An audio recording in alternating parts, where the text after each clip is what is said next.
Bien, el primer tipo de perdón, ¿cuál sería? Eterno. ¿Qué significa eso? De una vez y para siempre. Los textos ya se los di y ustedes ya tienen los textos bíblicos. O sea, ese perdón fue hecho de una vez y para siempre. No necesitamos volver a arrepentirnos y pedir perdón.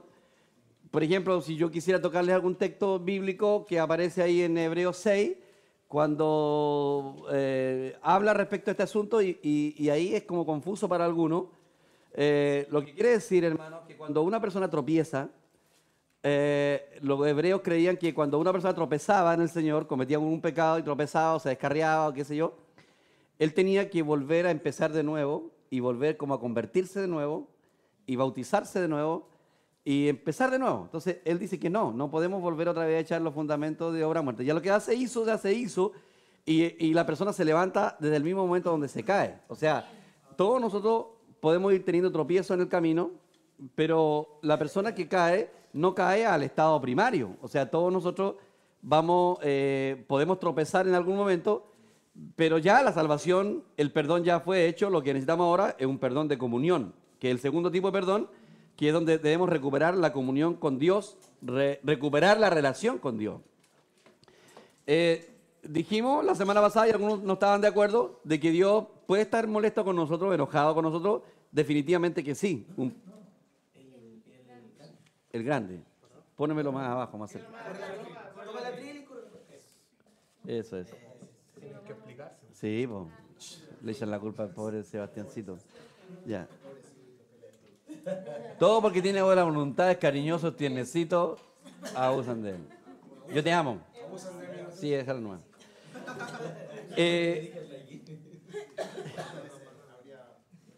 Bueno, hermano, algunas personas piensan que Dios no se puede enojar con uno, pero Dios se enoja con uno, tiernamente se enoja con uno, se puede enojar tiernamente como un papá se enoja con un hijo, pero eso no significa que nos odia y que es un enojo con amor, de un papá que se enoja con su hijo porque está molesto con su actitud, porque ¿quién se va a perjudicar cuando el hijo comete un error? El propio hijo, pues no es uno. Uno se molesta porque quiere verlos bien. Por eso algunos papás, no interpretando bien lo que significa el amor, casi matan a palo a un hijo, porque dice, ¿por qué me pegaste tanto? Porque no quería que fueras por el camino equivocado. Entonces no está bien hacer eso, porque un papá, cuando las mamás quedan solas y no está el papá presente, la mamá tiene que cumplir el rol de papá y de mamá, y como la mujer no está capacitada para llevar ese peso tan grande, a veces golpean mucho a los hijos, creyendo que de esta manera los están sujetando. Y entonces les causan mucho daño a los hijos, golpeándolos, y creo que es el peor camino que debemos tomar. Ahí, los papás antiguos principalmente causaron mucho daño en sus hijos, golpeándolos mucho a ellos, pensando que de esta manera lo iban a tener como un árbol derecho. Dios no actúa de esa manera. O sea, la disciplina de Dios no va por ese camino.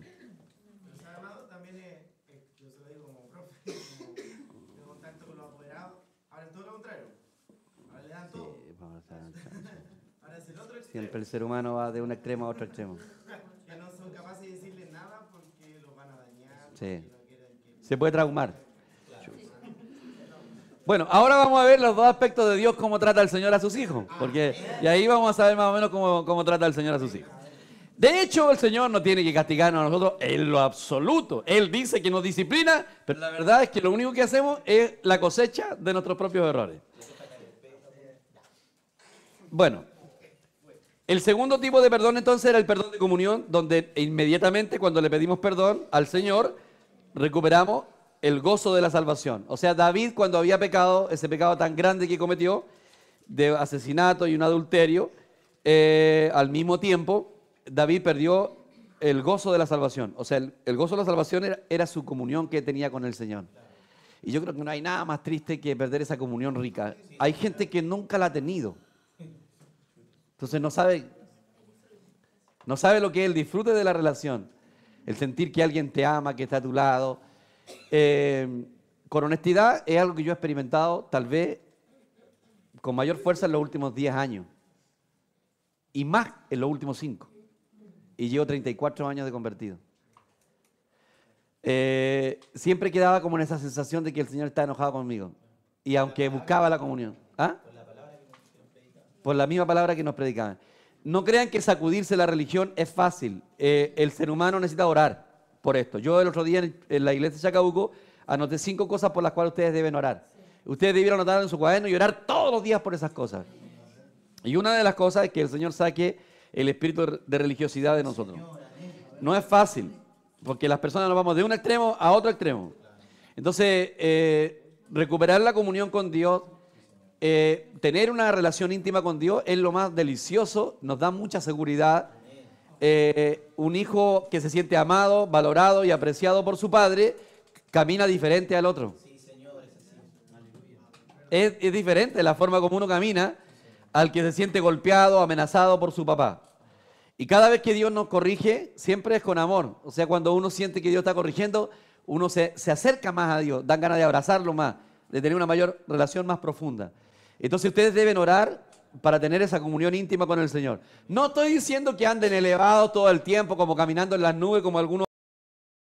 Una comunión con Dios íntima y constante no significa estar caminando entre nubes como quien se fumó un pito, no sé, no toca fumar un pito. Como en las nubes, porque por algo se la fuman. Algo así debe ser. Claro. Por lo que me han contado. Perdón, es un ejemplo tan burdo, pero. Sí se entiende.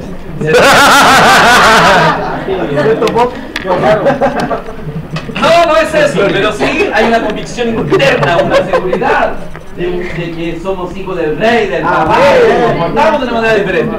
Tomaron esclavos a unas personas del África y los trajeron a Inglaterra y algunos, bueno, los golpeaban para que se humillaran y había uno que permanecía así.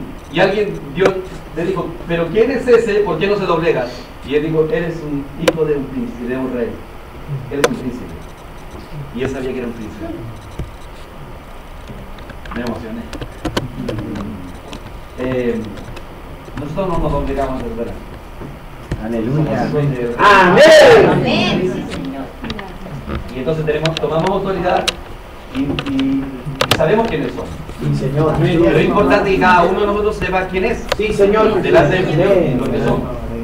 Debemos tener la seguridad. Amén. Se irradia y la gente del mundo lo ve. Sí, Y los demás hermanos también lo ven. Vale.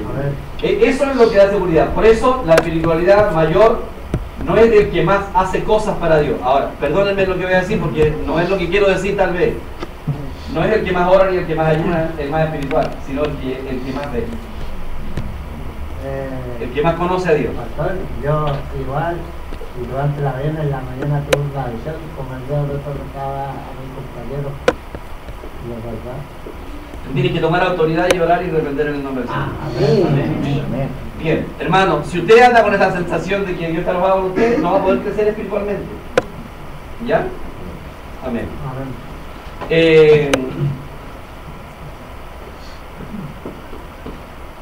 Lo voy a dejar para después. El segundo es el perdón prestado que nosotros le ofrecemos a alguien en base a lo que nosotros vemos. Ayer fuimos a predicarle a alguien y le ministramos la salvación a 2 personas y cuando ellos recibieron al Señor le dijimos, tus pecados te son perdonados, el Señor ya los borró.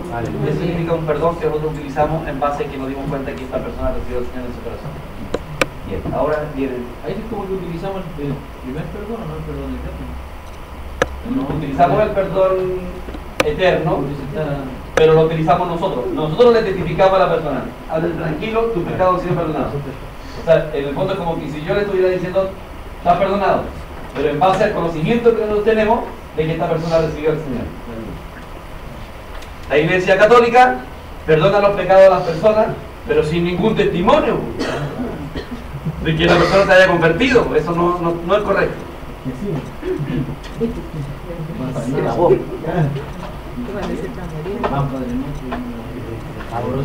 ¿Alguna pregunta?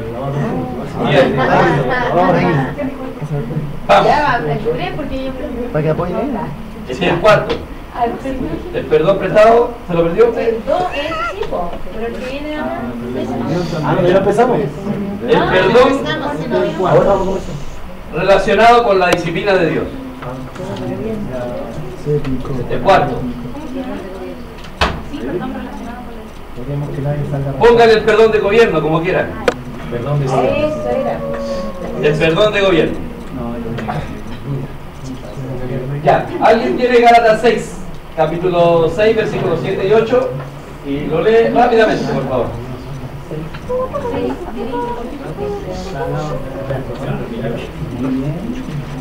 Luego de la aplicación. No os engañéis, Dios no puede ser burlado. Todo lo que el hombre siembre, eso también segará. Porque el que siembra para la carne, de la carne segará corrupción.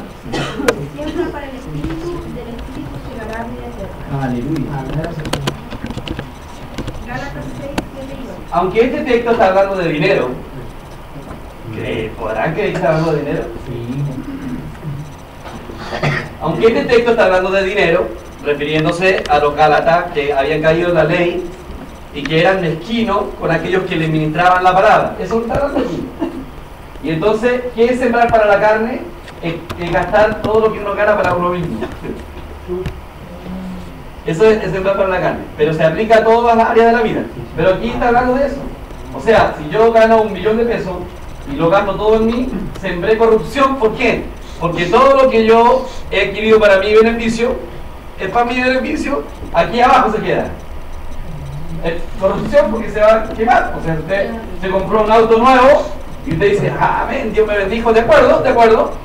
Pero si solo sembró para sí mismo, usted sembró corrupción. Porque cuando el Señor venga, todo se queda abajo, usted no recibió ninguna ganancia de esas cosas.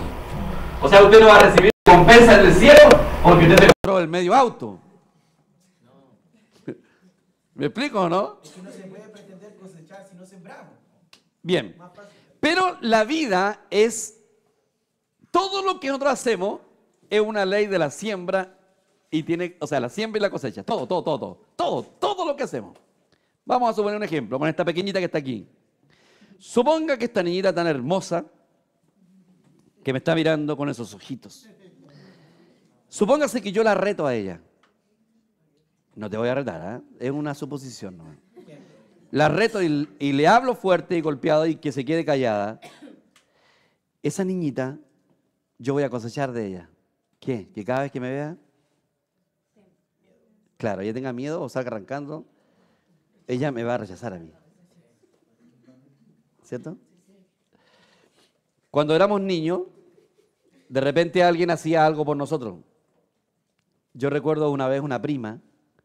Nosotros no teníamos que comer en la casa y no teníamos, era la hora de 11 y no teníamos comida, nada. Y 2 primas, de haber tenido una 16, 17 años, una de ellas, eran 2, Cecilia y María Eugenia. Y entonces una de ellas me miró con cariño, me hizo cariño y tomó y me puso en la mano dinero. No tiene que haber sido mucho dinero, pero unos 2.000 pesos así. Y me los puso en mi mano. Yo nunca jamás he olvidado lo que María Eugenia hizo por mí. Es mi prima hermana. Nunca más la he vuelto a ver hasta el día presente, pero yo no lo puedo olvidar.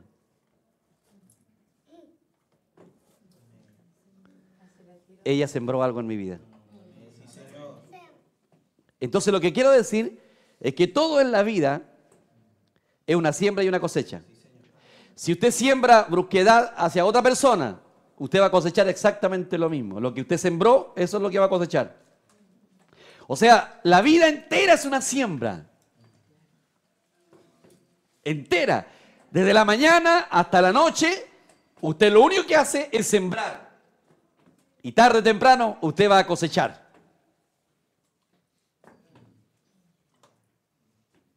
¿Es verdad o no? Le voy a poner un ejemplo. Si un cónyuge, tanto puede ser hombre como mujer, engaña a su esposa o esposo, le puede perdonar, pero hay una cosecha. ¿Cuál sería? La desconfianza. ¿Cierto? Pueden pasar muchos años, pero siempre va a estar la desconfianza. O sea, hay algo que se perdió ahí y queda la desconfianza. O sea, hay una cosecha. Un padre de familia puede haberse portado muy mal y espera que sus hijos sean cariñosos con él. No, porque hay una cosecha. Entonces, en la Biblia, el Señor dice que a nosotros nos ama. Nos ama desde lo más profundo de nuestro ser, con amor eterno. Y dice que todo padre al que ama, disciplina. Porque algunos dicen, ¿Dios castiga o no castiga? Es una buena pregunta, porque siempre la gente dice, oiga, ¿Dios castiga o no castiga? Es la gran debate entre los creyentes. ¿Qué dices tú, Simón? Le digo lo que dije de verdad. Ya, miénteme en mi cara. No, yo creo que Dios castiga, pero no, pero después yo creo que Dios, o sea, lo que estaba diciendo, porque un papá que ama a los hijos los disciplina. No sé si era lo mismo que castigo, pero Claro, no es lo mismo. No es lo mismo castigo que disciplina. ¿Por qué no, Daniel? ¿Qué dices tú? me pierdo ahí en el... Disciplina, me imagino que tiene un objetivo, tiene un propósito. El castigo puede ser por desquitarme nomás. Claro, exactamente. El castigo es una retribución por lo que yo hice. ¿Dios le retribuye a sus hijos? No. ¿Saben qué más? Si Dios nos retribuyera todo lo que hicimos, no estaríamos ni aquí vivos. Bueno, por favor. No hubiera ni uno vivo aquí. ¿Cierto? El Señor se pasa, sus misericordias son tan grandes, son, Dios mío. Retribuye, pero no en el aspecto negativo. O sea, hay una disciplina. Y la disciplina, mire, en el Apocalipsis está lleno de juicios que van a venir en el periodo de la Gran Tribulación. Si usted lee, va a haber un terremoto mundial. Las plagas, ¿no es cierto? La copa de ira, donde Dios descarga su ira. ¿Quieren que le diga así entre nosotros nomás? Ninguna de esas cosas son hechas por Dios. Todas son hechas por el hombre mismo. O sea, una consecuencia de lo que el hombre hizo. Que Dios la usa como que si fuera Él. Dios descargó la ira de su furor. Nada que ver. O sea, en otras palabras, lo que Dios hace es lo siguiente. Por ejemplo, si ustedes leen el capítulo 1 de Romanos, ustedes se van a encontrar que como ellos no tomaron en cuenta a Dios, en el capítulo 1 lo dice del versículo 19 en adelante, Dios, como no tomaron en cuenta a Dios, cambiaron la gloria de Dios por hombre corruptible, imagen y semejanza, y hicieron cosas que no convienen, cambiaron el uso natural de las mujeres, hombres con hombres, encendido en su lascivia. Dios los entregó a una mente reprobada para hacer cosas que no convienen. Eso es lo que dice Romanos ahí en el capítulo 1. ¿Qué significa entregarlo para hacer cosas que no convienen?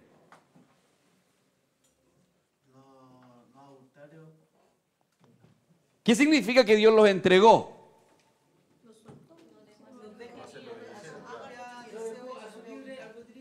Está bien. ¿Quieren hacerlo? Háganlo.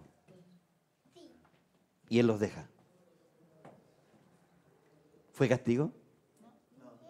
Porque dice que recibieron la retribución en sus mismos cuerpos. ¿Podría una persona acusar a Dios de que Dios castigó? ¿El SIDA es un castigo divino? El SIDA no es un castigo divino. Es la retribución del hombre por su extravío. Pero es la ley de la siembra y la cosecha. Porque esta cuestión funciona así. Es una ley. Es como la ley de la reciprocidad. Uno da y recibe. Así dice la Escritura. Pero es una ley. Hasta los mundanos, si son generosos, reciben también retribución por su generosidad. ¿Sabían eso? Es la ley de la reciprocidad. Entonces, el hombre no puede acusar a Dios que fue Dios el que lo castigó, pero dice que a los que ama, disciplina. O sea, en otras palabras, de repente el Señor deja que nos pasen ciertas cosas.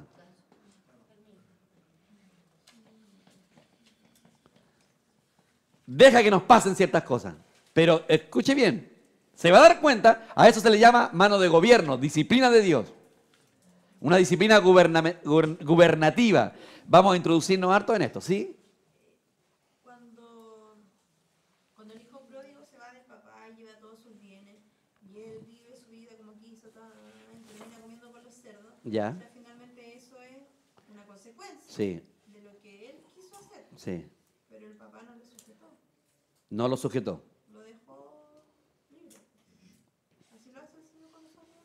¿O no en todos los casos? No en todos los casos nos deja... A ver, Porque ese es un claro ejemplo de una persona que es hijo y que va y deliberadamente le decide ya, yo he subido algunas notas relacionadas a este punto, pero como no siempre... Pero mira, voy a decirte algo. Antes de que tú caigas a pesar de que tú puedes querer caer, Dios Él decide si cae o no.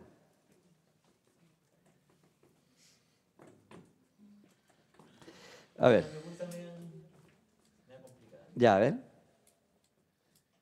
Porque claro, todos esos aspectos negativos es como fácil decirlo, pero por ejemplo una niña que es violada, por ejemplo, no es una retribución de su pecado, pero No. ¿qué es lo que pasa ahí? El descuido de los papás, estamos claros que el descuido de los papás, pero no sé. Se complica la pregunta. O sea, no es complicada la pregunta. En realidad no es complicada la pregunta. Lo complicado es poder entenderlo. Les voy a explicar. Ya, y aquí me voy a meter en el terreno de la oración, que es lo que la Nadia les enseñaba la otra vez. Ya, voy a entrar en este terreno porque la pregunta la hicieron y tengo que responderla. El asunto es más grave de lo que uno podría imaginar. Es grave en el sentido de que la responsabilidad en este momento la tiene el hombre. Dios decidió, por un lado, derrotar al diablo a través del hombre, derrotarlo. O sea, Dios decidió gobernar el universo por medio del hombre creado. O sea, ese es el plan de Dios. Todo lo que Dios quiere hacer, lo debe hacer a través de un hombre.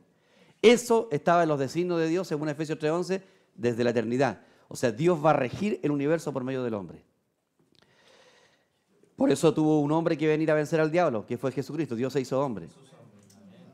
Jesús hombre. Entonces, cuando Dios puso al hombre aquí en el huerto, Él lo puso para que lo cuidara y lo labrara. O sea, Él tenía que derrotar. La intención de Dios era que el hombre derrotara a su enemigo. Por eso le dio autoridad sobre las bestias, sobre las aves. Esa era una tipología. Las aves del cielo tenía relación con los ángeles caídos. Después lo sabemos porque Jesús dijo, les doy toda potestad para llevar serpientes y escorpiones y sobre toda fuerza el enemigo y nada lo dañará. Después supimos que cuando habla de las aves del cielo se está refiriendo a los ángeles, que cuando habla de los seres que se arrastran se refería al diablo, cuando hablaba del mar y todo lo que está, o sea, después supimos que era una tipología, en el fondo lo que Dios le estaba dando al hombre era autoridad sobre todo lo creado y principalmente sobre Satanás, sobre sus ángeles caídos. Pero el hombre cayó. O sea, ahora Dios se encontraba impotente, no podía hacer nada porque el hombre cayó y era el hombre el que le dio la autoridad legal a Satanás para que actúe sobre nosotros. Pero en el universo existen tres voluntades: la voluntad de Dios, la voluntad del diablo y la voluntad del hombre. La única manera de que Dios logre ganar, estoy hablando así en términos bien humanos, es que hayan dos voluntades contra una. O sea, como hay tres voluntades en el universo, tienen que unirse dos voluntades contra una. Entonces, el hombre tiene que unir su voluntad con la de Dios y lo devuelve en oración. Primero Dios pone una carga en el corazón de un hermano, pone la carga sobre el corazón del hermano y el hermano entiende que es la carga del Señor y lo devuelve a Dios en oración. Une la voluntad del hombre con la voluntad de Dios y el diablo tiene que retroceder. Por lo tanto, Dios le dice, Señor, en el nombre de Jesús intercedemos por estas vidas, por estas familias. Entonces yo uno mi voluntad con la voluntad de Dios y ahí Dios interviene. Si yo no oro aquí abajo, Dios no puede intervenir. O sea, en otras palabras, Dios está atado. Con ser un Dios todopoderoso, Dios no puede hacer nada aquí en la tierra, aunque un hombre esté violando a una niña, si no hay alguien que esté interviniendo aquí abajo. ¿Me explico o no?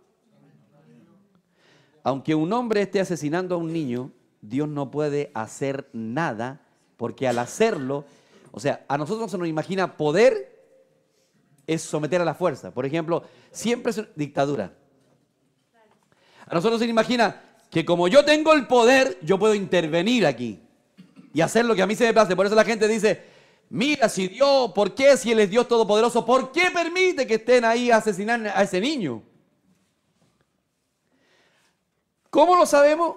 Porque el mismo Señor dijo, yo busqué quien hiciere vallado, porque yo no quería destruir al pueblo, y busqué quien hiciere vallado, quien estuviera, quien se interponga, quien una su voluntad conmigo, y no encontró ninguno. O sea, antes de que una persona se convierta, alguien tiene que haber orado primero. Antes de que Dios sane a una persona, alguien tiene que haber intervenido. Por eso la oración es crucial, pero como iglesia. Es crucial la oración como iglesia. Entonces, cuando una niña está siendo abusada, y no haya quien haya intervenido, Dios está y no puede hacer nada. Eso nos parece increíble. Dios no puede hacer nada, no puede hacer nada. Pastor, y en ese caso no puede hacer nada por la libertad que nos dio a nosotros. Claro. O por Satanás. Si Dios interviene en ese caso, debe intervenir en todos los casos. Y al hacer eso, Él anula el libre albedrío del ser humano. Y al anular la voluntad, Dios deja al hombre reducido a un robot, a la nada misma. Por eso nos gusta escuchar Efesios cuando habla de que la iglesia tiene todo poder, toda autoridad, pero no entendemos que esa es una gran responsabilidad. Y por algo hay un tribunal para los cristianos. Dios nos va a pedir explicaciones por qué no intervenimos durante un montón de situaciones en oración. Yo en el 2004 yo estuve por tanto, en el 2005. Una vez hicieron una atribución del pueblo de Mapuche y todo. A mí me inventaron y casi me violaron a mí. Cuando estuve viendo, a mí me tocaron los genitales. Y ahí no quise ir más, le conté eso a mi mamá y me sacó del colegio. Amén. Todo eso el hombre puede hacer porque el hombre tiene libre albedrío. Por eso el hombre es de crucial importancia, o sea, la vida del hombre es de crucial importancia, pero uno siempre anda preocupado de lo de uno, nomás de lo de uno, ser salvo, conseguir cosas, orar para conseguir algunas bendiciones materiales o qué sé yo. Entonces todas esas cosas muestran que nosotros somos niños. En realidad somos niños. Porque el vencedor realmente es una persona que se preocupa de los intereses del Padre. Por eso en la Biblia hay dos frases para hijo. Yo lo nombro así, si no lo pronuncio bien, perdónenme, el hijo tecnos y el euios. ¿Ah? ¿Está bien o no? Euios. ¿Está bien?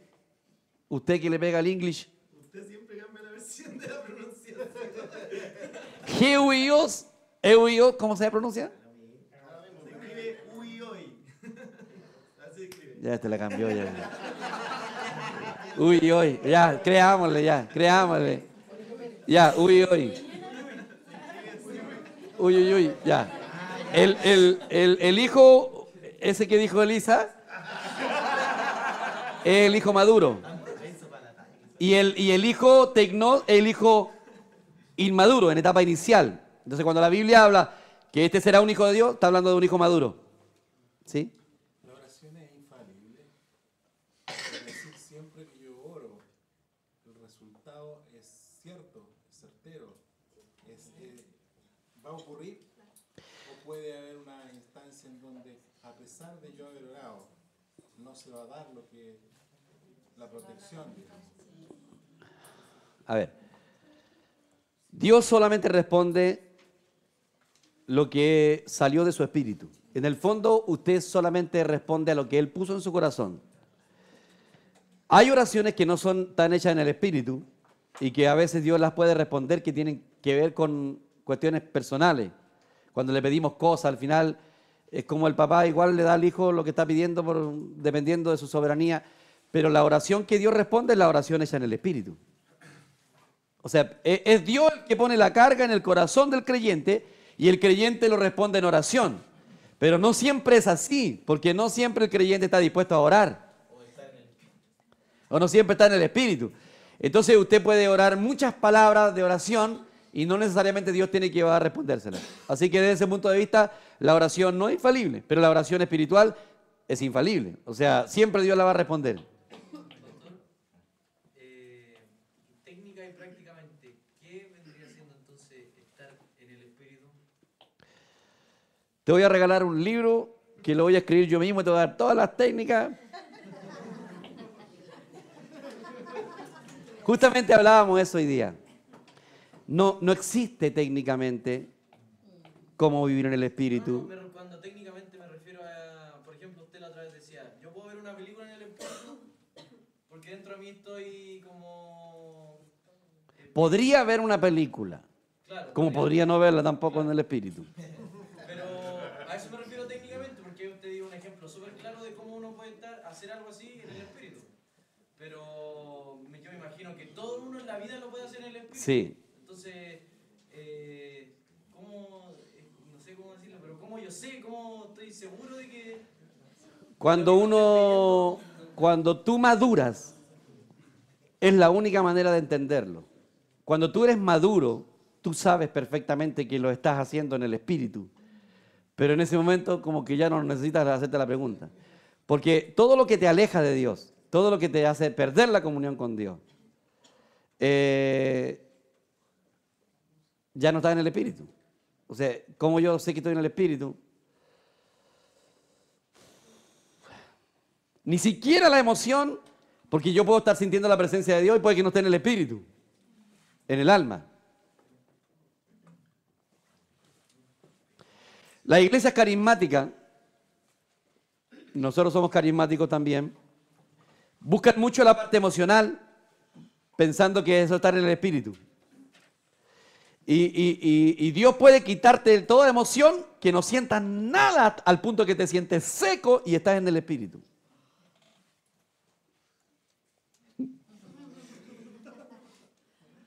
Eso es como totalmente de acuerdo, porque las emociones están en el alma. Por ejemplo, para mí, yo soy una persona muy emocional, entonces en el día puedo estar en un montón de estados de ánimo, sobre todo en ciertos días del mes, pero eso no tiene que ver con la espiritualidad de No, la persona. en absoluto. No, pero estoy hablando de lo que es la realidad. Las mujeres tendemos a ser más emocionales, tendemos a hacer cosas más llevadas por la emoción, a lo mejor ayudar a otros por la emoción, pero quizá muchas de esas veces vamos a ayudar a otros y en realidad ni siquiera era la voluntad del Señor que ayudáramos, porque actuamos a través de la emoción. Y muchas veces nos guiamos por ello, pensando que es el Señor. Ahora... Por eso mi papá dijo que, el pastor dijo que la experiencia nos va a decir, porque a mí me pasaba que yo decía, hago esto, es que será el espíritu, será el espíritu, y un día aprendí que nada bueno puede venir de mí. Cuando yo comprendí eso, yo todo lo que sentía en mi corazón yo lo hacía. Y después me daba cuenta que algunas cosas no eran de Dios, pero me di cuenta que muchas eran de Dios. Entonces, a lo que voy yo es que echando a perder se aprende. Sí, Claro, mejor. vamos, nomás. Si sientes tu espíritu de orar con el hermano y decir una Ora palabra, nomás. hay que ver, pero está el espíritu a la vez, veo una persona dispuesta. Entonces, esa actitud es la que Dios bendice, no una actitud pasiva. Entonces, yo siempre digo, siempre para adelante. Por eso Pedro experimentó tantas cosas que los otros no experimentaron. Caminó sobre la agua porque era así. Déjame que camine, señora. Amén. No, échale para adelante. No, y se hundió en la mitad del camino. Y algunos lo podrán criticar, pero que era carnal, tan sanguíneo, emocional, sí, pero ¿caminaste por la agua tú?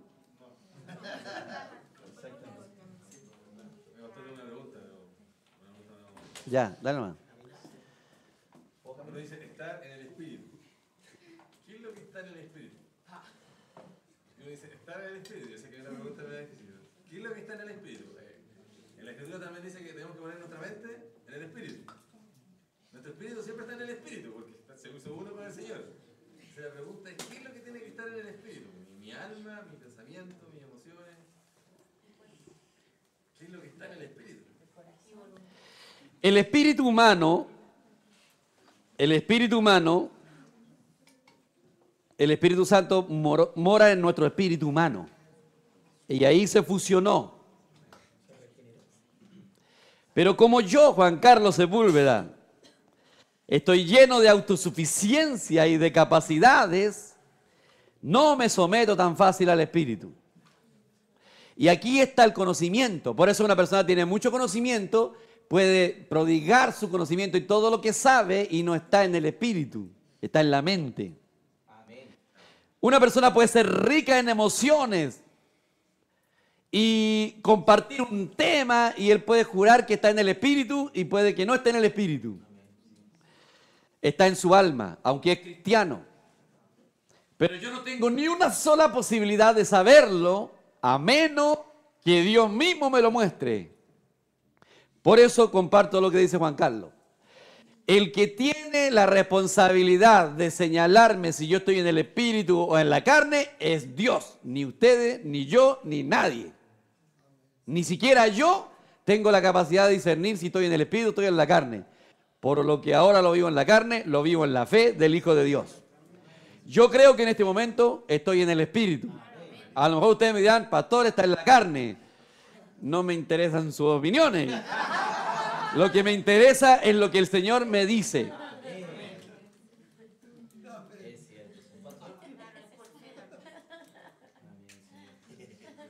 ¿Sí? Yo admito que probablemente mi pregunta y todo lo que bueno recibo acá probablemente esté muy indignado con la religión, pero a mí me parece que tampoco podemos poner a Pedro como un ejemplo, porque habían discípulos del Señor que tal vez no se habla mucho y que incluso eran más regalones de Cristo y que no dicen que eran así atarantados como Pedro. Puede que algunos se identifiquen más con Pedro porque su forma de ser y así, pero por ejemplo se habla de Juan que se recostaba en el pecho del Señor y a mí me da la impresión de que Juan era un tipo mucho más pausado, que tal vez sí pensaba las cosas antes de hacerlas. No sé, se me imagina que tampoco podemos decir, bueno, si Pedro era así, también hay que ser así. No, no. Pero Juan era tan pasivo, cuando no lo dejaron pasar por Samaria, Juan le dijo a Jacob, Señor, ¿quiere que oremos para que sienta fuego y se los consuma todo esto? Así que no era tan pasivo. Y el Señor le puso un sobrenombre, Boanerges, hijos del trueno, le dijo.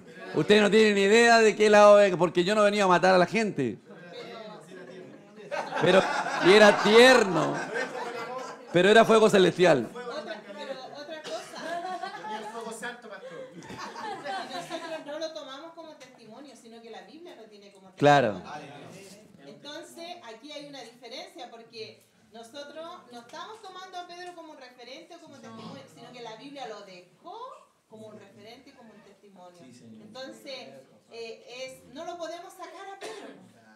Está en la lista y está mencionado las suficientes veces como para poder nosotros recibir qué es lo que Dios nos quiere hablar a través de Pablo mismo era un Torbellino, po. un tanque, así avanzaba con todo y arrasaba con todo. Y Dios necesitaba eso. ¿Usted cree que si Pablo hubiera sido más tranquilo y dice, bueno, vamos a tener que examinar este camino? El Señor dice, este no me sirve. Dijo, Sí. demasiado analítico.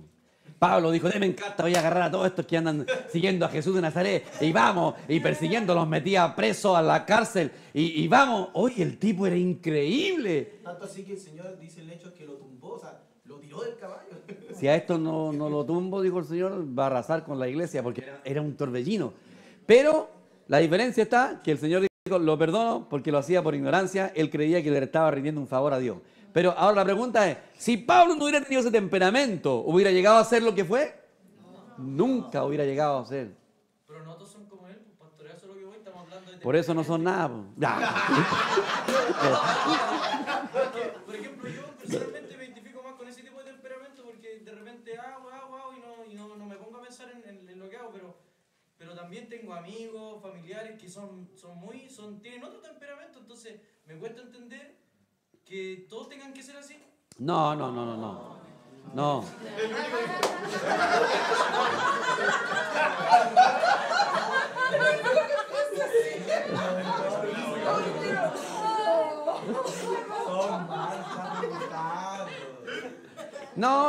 No todos tienen que ser igual, porque hay gente calmada, pero lo que estamos hablando de que ser calmado no significa ser pasivo. La gente cree que una persona de temperamento flemático es pasiva, no necesariamente. Solo que no es tan bullicioso como el otro, pero no es pasivo, en lo absoluto. Claro, espiritualmente hablando. De hecho, Moisés se cree Que era flemático. Claro. Y el tipo era una máquina. Llegó a ser el más manso de la tierra, pero el tipo también era un torbellino. Seamos honestos. Entonces, por algo Dios lo usó. Entonces, no creamos que los de temperamento calmado no hacen nada. No. Pasivo es una persona que razona demasiado aquí en la mente y dice, ¿y si no es del Espíritu? ¿Será del Espíritu? ¿O no es del Espíritu? Pasa para acá y se ve. A ver. Porque puede ser una persona con el temperamento de Pedro y también estar ahí Pensando, ¿será o no será? No, si esto no cuadra en un temperamento. No. No estamos hablando de temperamento. No, verdad. Porque de repente un colérico también está ahí parado. ¿Será de Dios? ¿No será de Dios? Aparece un sanguíneo. ¿Será de Dios? ¿No será de Dios? Parece un... Y terminamos. Y todo. Entonces esto no cuadra en una personalidad. Esto no es así. No, es una cuestión de decisión. Sí. Claro. Incluso esta misma palabra nos puede volver religiosa. No, porque no Sí. Es un niño que se está jugando ahí con la universidad de Dios. Una vez veíamos eso, que los 12 eran una expresión mínima de la iglesia, pues, de todos los hermanos, porque se necesitaban todos, pues, todos hacían. Todos los temperamentos son importantes. Y además que los temperamentos, por ejemplo, como aquí también lo estudiamos, ¿se acuerdan? El temperamento se va forjando.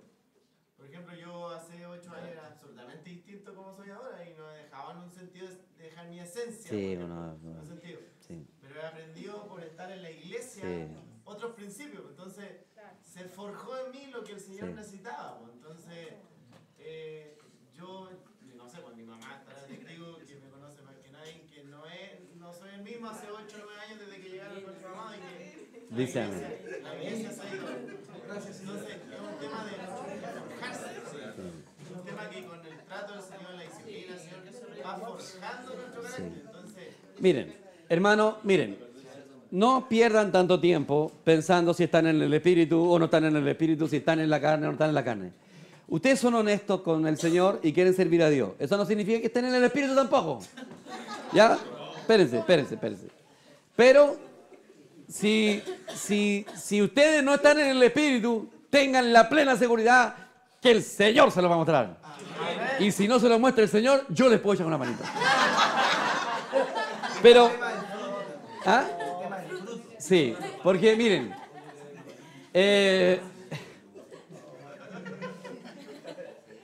miren, puse a un hermano, ya vamos a poner un hermano como líder de un determinado grupo.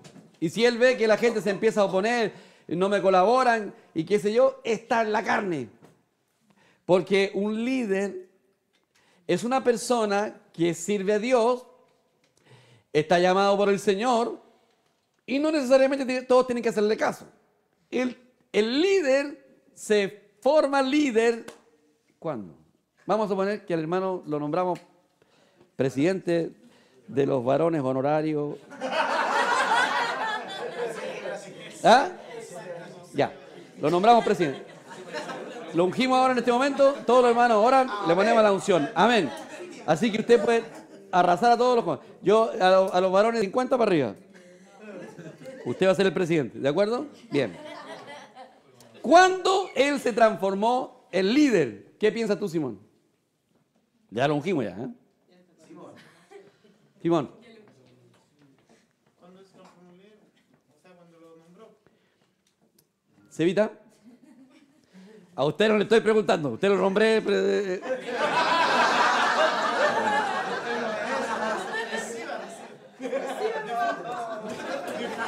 Usted recibe. Lo acabamos de nombrar. Todos los demás oramos por él, amén, le ponemos las manos, lo nombramos. ¿Cuándo se transforma él en líder? Más claro, cuando lo ungimos. O sea, usted y Simón son un espíritu y un alma. no porque el líder se va formando, no porque usted lo unja se transforma en líder inmediatamente. Por eso Ya, y- cuando lo ejerce. Sí, no, esa palabra que usó tal vez no fue la correcta, pero tú tienes la razón. Ahora, ¿cuándo se transformó él en líder? Cuando logró ganarse el respeto y la admiración de la gente. Primero le dimos el nombramiento nomás. Ya, ahora yo soy la autoridad aquí, hermanos, me empiezan a obedecer. ¿Cierto? Porque ahora le dimos la unción. Eso se ve reflejado, por ejemplo, como cuando a David lo ungieron rey. Ajá. Él no asumió el tiro como No, líder. no. Todo un proceso hasta llegar a ser el líder. Fue nombrado, fue perseguido por 3 años, fuera de su país. Sí. Ay, ay, ay. Le retiramos el ungimiento, si no el hermano Ahí cualquiera hubiera dicho, no, el Señor se equivocó. se equivocó este hermano. Porque primero está el nombramiento y después viene la prueba. Cuando el Señor Jesús le dijeron, este es mi hijo amado en el cual tengo complacencia, ¿se acuerdan o no? Ese fue el nombramiento. Y después de eso, ¿qué vino? Al desierto, 40 días y fue tentado. O sea, después viene, no es llegar, o sea, fue nombrado, pero ahora te vamos a llevar a la prueba. Claro. Yo pienso, yo siento que uno tiende a pensar en concreto. a tener una guía o algún manual donde uno pudiese ir y recurrir, Sí. donde te dé palabras concretas, exacto. nombres concretos al cual uno se pueda identificar para el resto de la vida. Sí. Y yo pienso que dentro de la vida cristiana o de creer o de vivir esto, está lejos de eso, Sí. en lo personal. O sea, Sí. yo pienso que si nos dieran eso, si nos dijeran eso, probablemente el próximo miércoles o el domingo no vendría. No vendría. Entonces, yo creo que, ahora, eso tiende a pensarse, o también me podrían rebatir diciéndome entonces es a la deriva. Yo pienso que no. No. Porque en esa deriva hay varias luces que igual guían el camino, donde no hay una respuesta que te diga el camino. Esa es la diferencia. La diferencia es que las luces para mí, no sé, pues son los pastores, son las casas como esta y las distintas casas a su vez, la interdependencia dependiente, que yo creo que Esa es la muestra correcta. un poco Esa es la correcta. el camino. Sí, esa es la correcta. Y ese camino no tiene nombre. O sea, si le quisiéramos poner un nombre, insisto, probablemente el domingo no vendría. No independiza. Bueno, lo que nuestro hermano ha dicho es una gran verdad. Lo vamos a nombrar el... Hermano, te quitamos el cargo. He aquí el ungido de Jehová. Amén. Bien.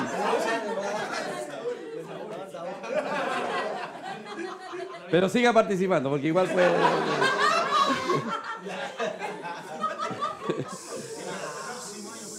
En lo personal yo le digo por las experiencias últimas que he tenido que han sido bien fuertes, donde yo dije, como que esto no me cuadra. O sea, y le quise poner nombre. Y busqué desde la filosofía hasta todos los cables y todo lo leíble. Y no había. Ya, voy a añadir lo que el hermano dijo y que ya los antiguos lo saben. Cuando Dios le dijo a Abraham, sal de tu casa, de tu tierra y de tu parentela a la tierra que yo te mostraré, no le dijo cuál. No le dijo cuál. ¿Para qué? Para que exista una dependencia todos los días. Hoy día yo debo saber cuál es el camino que debo seguir. Si nos dieran un manual, como el hermano dice, que es lo que te explicaba yo recién, ¿te voy a escribir un libro, te voy a dar un manual?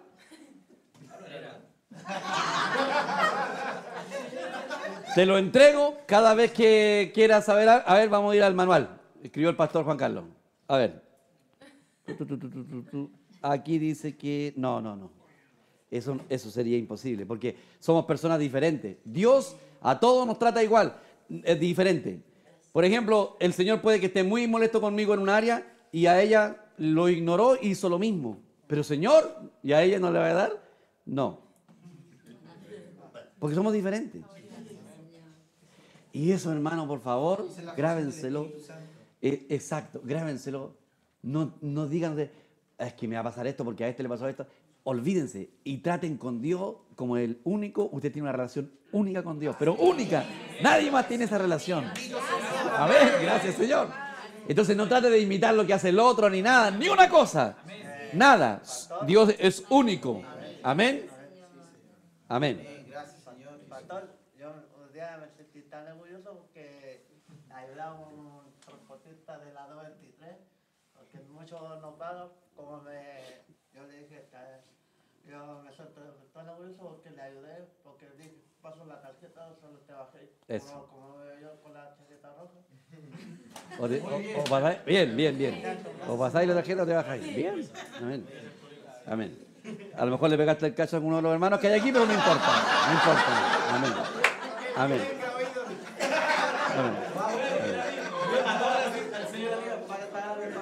El Señor habla de cualquier manera a sus hijos. Amén. Bien.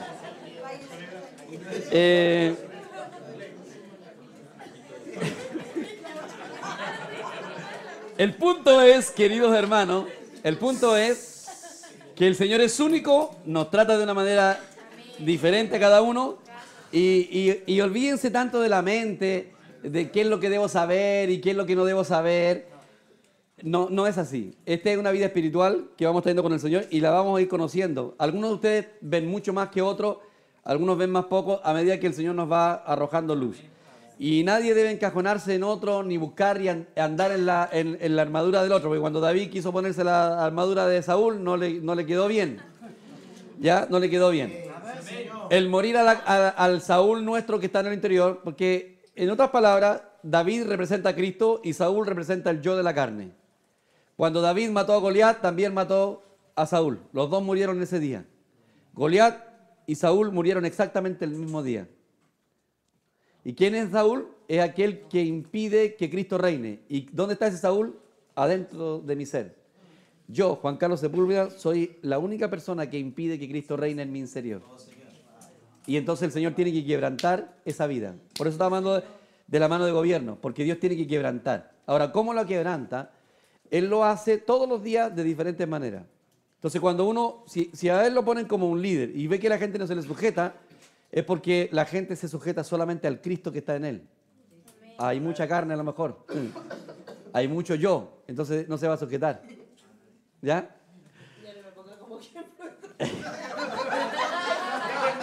Ahora, hermano, me estaba refiriendo a él. Bien. Nunca más se ponga cerca mío.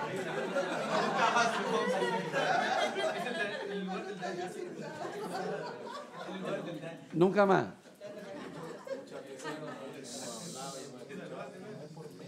No, pues no es por mérito. Nada de lo que yo tenga con Dios tiene que ver con el mérito.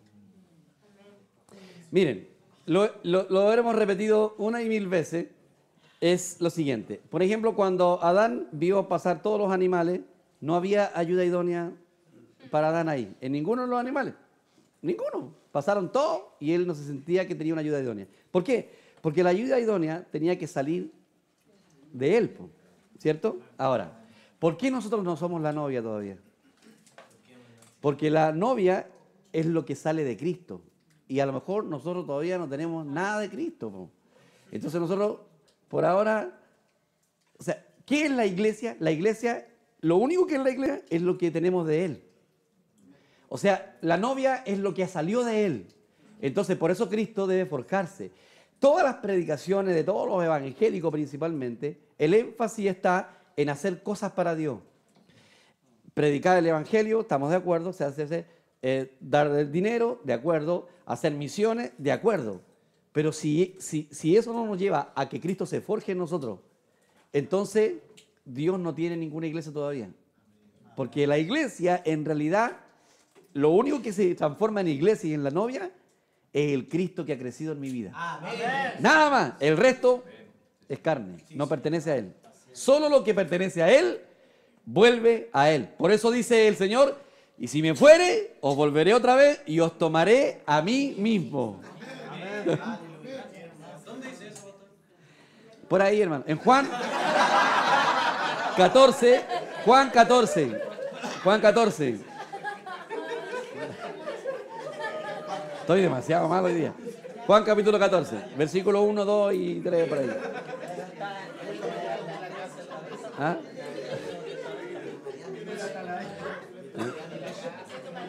Juan capítulo 14, el versículo 1, 2 y 3.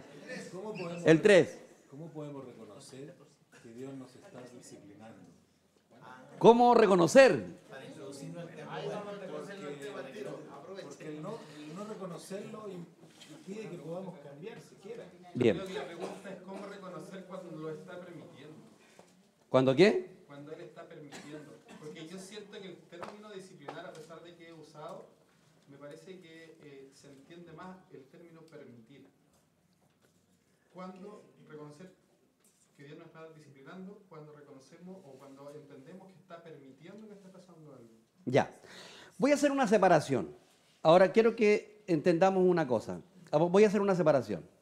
Voy a hacer una separación entre la disciplina diaria y la disciplina que es más grande. Hay una disciplina que es más profunda. ¿Cuál es la disciplina diaria? O sea, Dios, por un lado, nos enjuicia todos los días. Todos los días nosotros somos enjuiciados y aniquilados. Todos los días. Todos los días. O sea, sin juicio no hay aniquilamiento. Y sin aniquilamiento no hay crecimiento espiritual. No hay vida en resurrección. Por lo tanto, hoy día el Señor me va a disciplinar, me va a tratar de aniquilar. Me va a enjuiciar. ¿Y qué es lo que enjuicia? Es mi vieja naturaleza. Ya. El otro día la Nadia dijo algo que, ya, cada vez que uno va manejando en la mañana, uno va por la línea correcta y el tipo se mete por allá y allá en la punta quiere que yo lo deje pasar. Independencia. Y yo trato de apurarme y ponerme bien pegadito al otro, cosa que el tipo no tenga la manera de entrarse, porque se está aprovechando. Entonces, la Naya dijo el otro día algo, dijo, el que quiera tomar de ti prestado no se lo rehúse. El tipo me está pidiendo algo, quiere tomar de mí algo que me pertenece, por justicia. Pero el Señor dijo, si andas por lo que es justo nada más, entonces tú no eres un cristiano. Porque los mundanos también andan por lo que es justo. Nosotros tenemos que ir más allá de lo que es justo. Y ese yo no puedo. El Cristo que está en mí es el único que puede dar la otra mejilla. O sea, hermano, ¿cómo es posible, hermano? Yo no voy a ser capaz de poner la otra. Claro que no. Nadie es capaz de poner la otra mejilla. O sea, y si la llegara a poner, se va a ir amargado para la casa. Claro, porque se va a ir resentido. O sea, decir, puse la otra mejilla, pero va a decir, Señor, tengo rabia porque me hiciste poner la otra mejilla, Señor. Entonces, poner la otra mejilla tiene que ser en el espíritu con gozo, mirando por la otra persona. Ahora, si yo voy ahí, en esa línea, el Señor me dice, te estoy aniquilando porque tú te estás aferrando a tus derechos. ¿Cuál es tu derecho? Tu derecho es que Él no se ponga ahí. Nosotros estamos aferrados a derechos. La esposa le dice al marido, yo tengo derecho a que tú me respetes. Y mi pregunta es, nadie, o mi respuesta es, nadie tiene derecho de respeto de nada. El que exige que yo respete a mi esposa es Dios. Dios me lo exige. Si mi esposa me lo exige, eso significa que mi esposa no sabe que ella no tiene ningún derecho. Si el marido le pide a la esposa, tú tienes que respetarme, él no tiene idea, porque ni una mujer, ningún hombre merece respeto. El que a mí me exige que yo respete es Dios. Si yo le falto el respeto a mi hermana y mi hermana me dice, pastor, yo merezco respeto, y si Dios viniera y le hablara a la hermana y le diría, ¿así que mereces respeto? Tú no mereces respeto, tú mereces la muerte. Es así. Sí, Señor. Y luego el Señor me viene y me habla a mí y me dice, ¿no es tu hermana? ¿Por qué la trataste así? Ella merece que la respete. Pero luego cuando va a dar con usted dice, ¿quién te dijo que merecía respeto?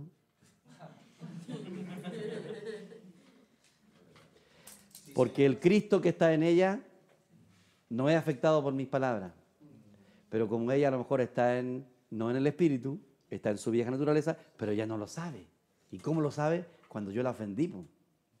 Ahí nomás supo que ella no estaba en el espíritu. ¿Ve que es fácil averiguarlo? Claro. Es increíble cómo Saúl encaja perfectamente en esto porque él defendía sus derechos al trono. Mis derechos, me pasaron a llevar mis derechos. Nada, y ni un derecho. Miren, hermano, en serio, o sea, aquí nosotros podemos, ustedes en este momento por ahora están diciendo que espiritual es el pastor, y tienen razón. No. Llegando a la casa,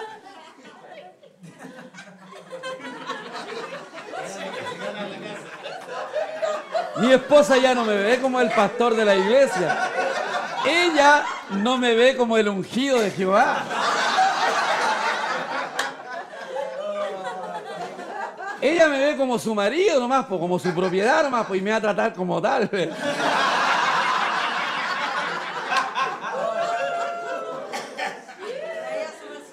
Por ejemplo, si nos vamos a acostar y tengo las patas de onda, ella me va a decir que tiene las patas de onda.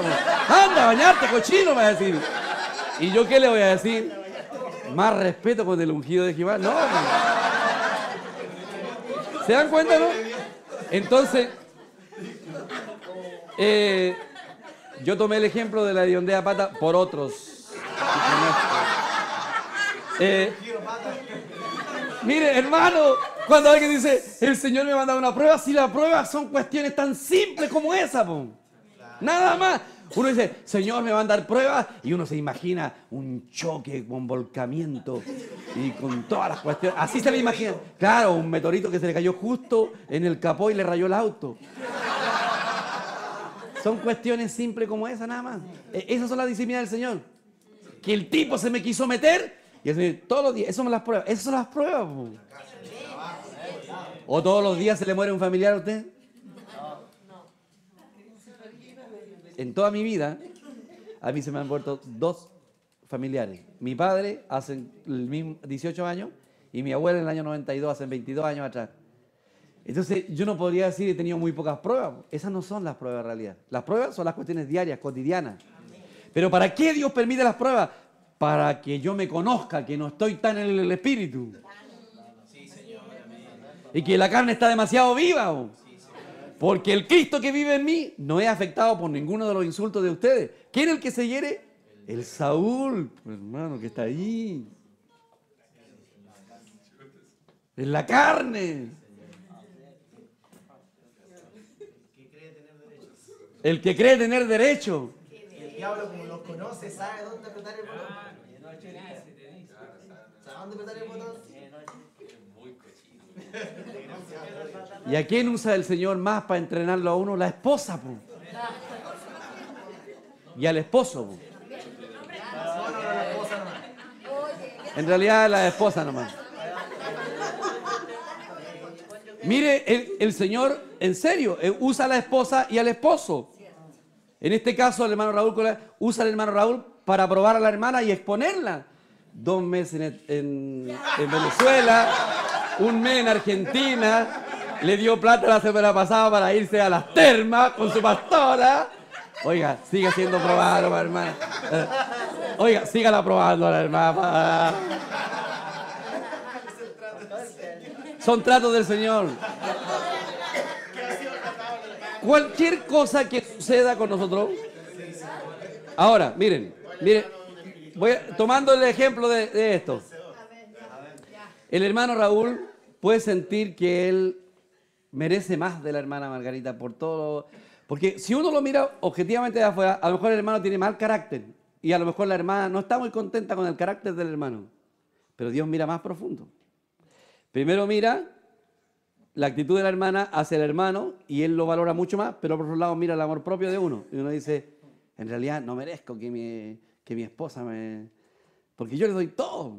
Así dice uno, como hombre, ¿cierto? Yo merezco que mi esposa me honre más.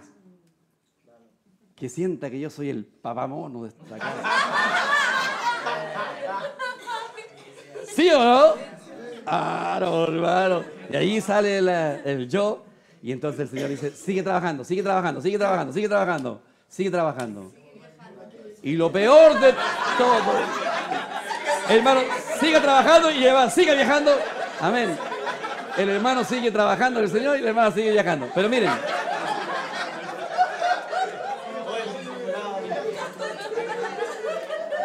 Oh, este discipulado. Amén. Ahora, ¿ustedes creen que yo estoy en el Espíritu en todo momento? Amén. Amén. Bien. Ahora, hermanos queridos, el problema es que cuando ya estamos listos, el Señor nos llama a su presencia.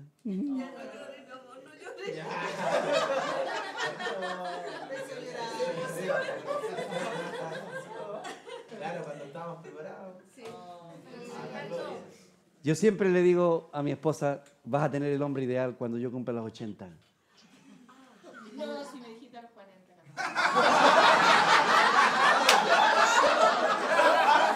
Fue un error de cálculo. Pero, miren, lo que uno mira como algo negativo, porque uno se molesta, se irrita, yo quiero vivir en paz, quiero casarme con la persona ideal. Nadie se casa con la persona ideal. Todos nos casamos con un Labán. Jacob y Labán. Nuestro cónyuge se llama Labán.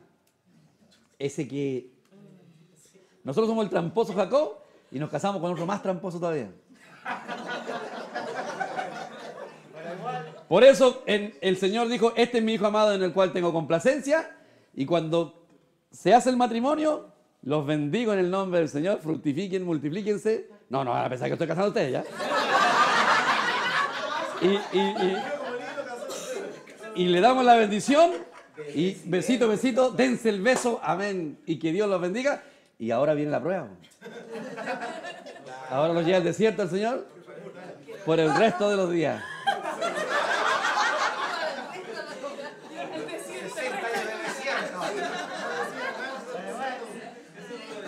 Y ya salió el primer tomo de cómo entender a las mujeres.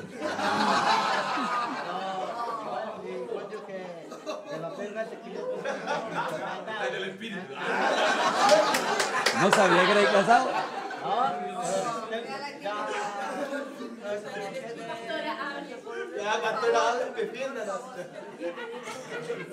Bueno, hermano, por favor, pónganse serios, tranquilos, ya, porque... Todavía no lo introducimos al tema. No. Pero pregúntenle ayer.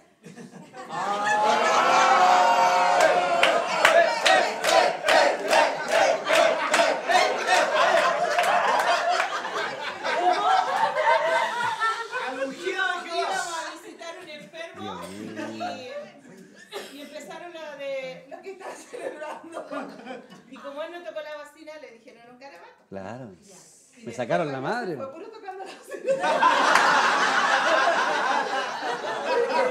Llegaba a una esquina, había un montón de tipos y uno lo que la vecina. Espéreme. Iba tocando la bocina. Y yo le dije, pero preferible que te digan un garabato, porque tú te tienes que correr, como estabas diciendo que lo podían insultar. Entonces, no, para todo ¿Se me echó a perder la bocina? Así se fue celebrando el triunfo. Sí. Que le dieron la cara de inglés.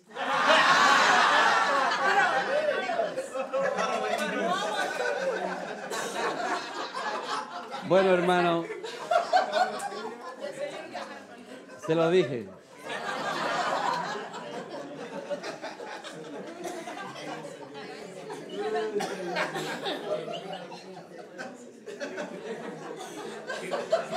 Gracias a Dios ya el Señor me tiene muy trabajado, entonces yo...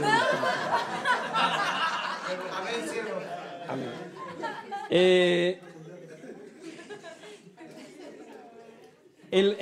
Ya, esa es una parte de la disciplina. Lo diario, lo cotidiano. No es que hayamos hecho algo, sino que estamos demasiado vivos y el Señor tiene que trabajar con esa parte. No es que hicimos algo malo.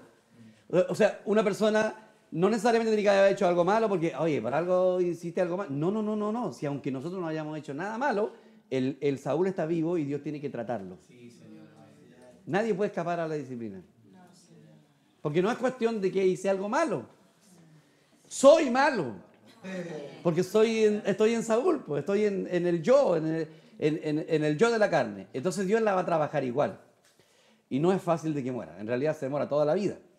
Pero vamos madurando y creciendo. Bien. Esa es una parte de la disciplina de Dios.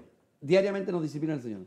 Pero hay una que es más profunda, más fuerte y que no es fácil que Dios la ponga. O sea, y que tiene grados. Por ejemplo, hay un tipo de disciplina de Dios que Dios puede esperar. Los entendidos dicen que Dios puede esperar hasta 10 veces de habernos hablado antes de ponernos una mano de gobierno. No es llegar y que Dios diga, te voy a poner una mano de gobierno a ti, una mano disciplinatoria. O sea, pueden pasar muchas veces y la misericordia de Dios puede extenderse mucho, pero tarde o temprano el Señor dice, bien, se acabó. Y Él nos pone una mano disciplinatoria. Les voy a dar todos estos ejemplos para que más o menos sepan. Porque hay una cantidad muy grande de hermanos. Ahora, esta mano de gobierno puede durar 1 mes, 2 meses, 1 año, 2 años, 3 años, 5 años, 10 años, 20 años y toda la vida. Es más, voy a asustarlo un poco. Hay manos de gobierno que Dios decide no quitarla nunca más, mientras estemos vivos. El Señor dice, castigado por el resto de tu vida. Y le voy a dar los ejemplos, se los voy a dar, bíblicamente. ¿Alguna diferencia entre esa mano de gobierno y un aguijón? Claro, hay una diferencia. El aguijón es por causa de, por ejemplo, Pablo era propenso a enorgullecerse porque era muy competente. El aguijón era una debilidad, cualquiera. Por ejemplo, algunos piensan que Pablo podía tener una depresión, que cada cierto momento le venía la depresión. Y oró a Dios 3 veces para que se la quitara y Dios le dijo, no, bástate mi gracia, mi poder se demuestra mejor cuando tú estás con ese aguijón. Para que la grandeza de las revelaciones no le enaltezca. Ese un aguijón no tiene ni una razón. Puede haber una enfermedad en una persona, no porque haya pecado, pero Dios decide dejarle esa enfermedad. Porque esa enfermedad le sirve como un aguijón para mantenerse dependiente y para mantenerse humilde. Porque en serio, hermano, con mucha facilidad, hay gente que se envanece con un poco de conocimiento que tiene, cree que sabe demasiado y ya anda orgulloso y se cree grande. Imagínense con todas las revelaciones que el apóstol Pablo tenía. Entonces, una de las cosas que no podemos entender, que Dios le puede dejar a una persona una debilidad toda la vida, pero no necesariamente quede rendido a ella. Voy a poner un ejemplo, pero de los más que a ustedes a lo mejor no les va a agradar. ¿Puede un hermano tener una cierta debilidad hacia el sexo opuesto? Una debilidad más allá de lo normal. Porque hay personas que pueden tener una debilidad. Por ejemplo, yo conocí a un hermano que veía una mujer y se desesperaba. Y se le notaba en los ojos. Era tan grande su debilidad hacia las mujeres que él llegaba a temblar cuando veía una chiquilla bonita. Espero que no haya ninguno aquí. No, ya lo habríamos pillado ya, no hay ninguno. Una debilidad normal, cualquier hombre puede tener una debilidad o mujer hacia el sexo opuesto, eso es normal, dependiendo de la situación, pero él lo trata y todo y se va. Oiga, hermano, pero ¿por timidez o por deseo? No, debilidad. Veía una mujer y se volvía loco. El grillito. Pero por deseo, por estar con esa mujer, por eso. Ah, y no porque le temía y no. No, ese ya era pavo. Claro. Ese es pavo ya. No, debilidad de sentirse atraído. Buscaba la forma de acercarse y de llamar la atención, y uno notaba en los ojos que él se desequilibraba emocionalmente. Esa era una debilidad. No estoy hablando de esa. Estoy hablando de... No estoy hablando de esa. Estoy hablando de que, por ejemplo, en el caso de Pablo, probablemente venía una depresión sobre él. Yo digo una cosa hipotética, porque en realidad nadie ha logrado descubrir cuál era el aguijón, y la razón es cualquier debilidad que nosotros tengamos. Es cualquier cosa que nosotros podamos tener. Claro, porque si tenemos lo de Pablo, todos vamos a andar diciendo tengo la debilidad. Claro. Todos nosotros tenemos una debilidad. A lo mejor la debilidad de ustedes no lo sé, pues ustedes tienen que saberla. A lo mejor ni siquiera la saben. Bueno. Puede que sea el enojo, la envidia, no lo sé. Pero el punto era que esa debilidad, cuando venía, era suplida por la gracia de Dios. Y él pasaba los problemas sin ningún problema, porque la gracia de Dios se manifestaba en él en ese momento. Eso es una guía. Pucha, que le molestaba a Pablo. Díganme ustedes, hermano, a lo mejor tienen un defecto y pucha que le tienen ganas de sacarlo y que, Señor, ¿por qué no se va? Así es. Y le oramos al Señor y piensa que más le oramos, más grande se hace, y ahí está molestándonos. Y uno interiormente dice, pucha, yo quisiera eliminar esto, y el Señor dice, no, bástate mi gracia. Mi poder se perfecciona en la debilidad. Nunca te voy a dejar caer en esto, pero ahí está. Y eso nos mantiene humilde y dependiente de Dios. No sé si me estoy explicando bien. Sí. Eso es aguijón, o sea, algo clavado ahí que lo sentimos, pero no nos mata. Pero no nos mata. Pero está ahí, lo sabemos que está ahí. Que cualquier movimiento, ahí está ahí. Ya. Eso es un aguijón. Pero la mano de gobierno es algo que yo hice y que Dios me lo advirtió una y otra vez hasta que decide disciplinarme. Y de eso vamos a hablar la próxima semana. Porque Amado, ¿la cojera de Jacob era una disciplina o era un aguijón? la disciplina de... No, pues no era una disciplina, era un aguijón. O sea, lo quebrantó en su debilidad, un quebrantamiento. Claro. Eso no es una mano de gobierno. ¿Sabes lo que fue la mano de gobierno de él? Todo lo que Labán le hizo. Eso fue una mano de gobierno. Porque él hizo también daño. Claro. A la vez, esa cojera era bendita. Era cojera bendita. Y a la vez, esa mano de gobierno era también disciplina. O sea, en el fondo, todo lo que Dios hace tiene una razón provechosa, en el fondo. Pero el problema es que la mano de gobierno nuestra puede afectar a toda la familia. si es casado. Así que vamos a hablar la próxima semana de eso. Y nos vamos a ir directo a eso, ¿ya? Nadie haga preguntas.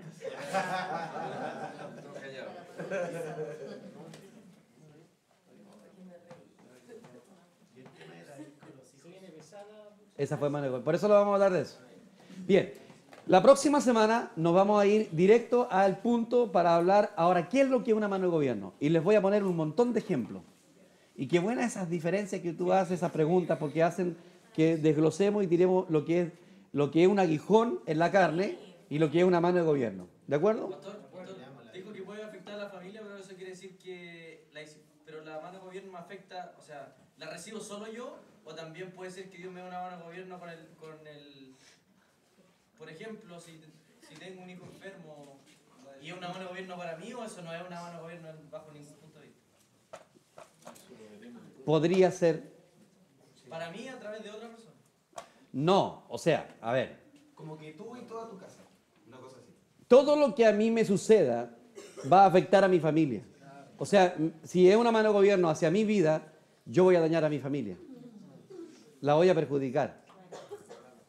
Un varón que le gustan las carreras, gasta todo su dinero Y pierden todo. y afecta a todo el núcleo familiar. Ya, ese es un pecado. ¿Cuál sería la mano de gobierno? Deuda. Pierde el trabajo. Que no puede encontrar trabajo, puede ser una mano de gobierno. Que también pierde su cuerpo. Yo no sé qué sería, pero mi papá tiene un problema, que él cada vez que tiene trabajo bueno, se afana trabajando, y en la semana está siempre cansado y no quiere ir a la iglesia. Entonces siempre pasa, un tiempito con trabajo, después lo pierde. Y ahí está siempre en la iglesia. Después de el trabajo y un tiempito está con trabajo y después lo pierde. Ese es mano de gobierno. Eso es disciplina de Dios. Mi mamá le dice eso porque le dice, cuando tú trabajas, ¿por qué te quedas trabajando los días de Ya, eso es disciplina.